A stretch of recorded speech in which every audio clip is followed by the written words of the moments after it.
অতিবৃষ্টি হওয়ার কারণে এই এলাকাটার মধ্যে পানি জমছে। কর্পোরেশন গত পরশুদিন থেকে ত্রাণ দেওয়া শুরু করেছি।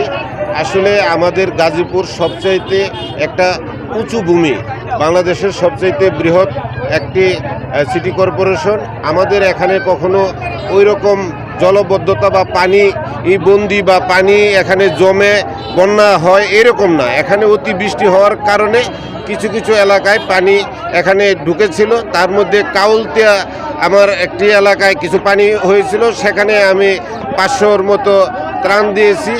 গতকালকে গাছাতে দিয়েছি হলো 200-র মতো, আর আজকে কাশিমপুরে ত্রাণ দিচ্ছি। কিন্তু কাশিমপুর আমাদের বিএনপির নেতাকর্মীরা, আমাদের বিএনপির সভাপতি সহ এই 2-3 দিন তারা তাদের পক্ষ থেকে, আমার পক্ষ থেকে এবং আমার দলের পক্ষ থেকে, বিএনপির পক্ষ থেকে তাদেরকে ত্রাণ দিয়েছেন, তাদেরকে পাক করে খাবার খাওয়াইছেন। কারণ তারা বাড়ি ঘরে চুলা জ্বালাইতে পারে নাই।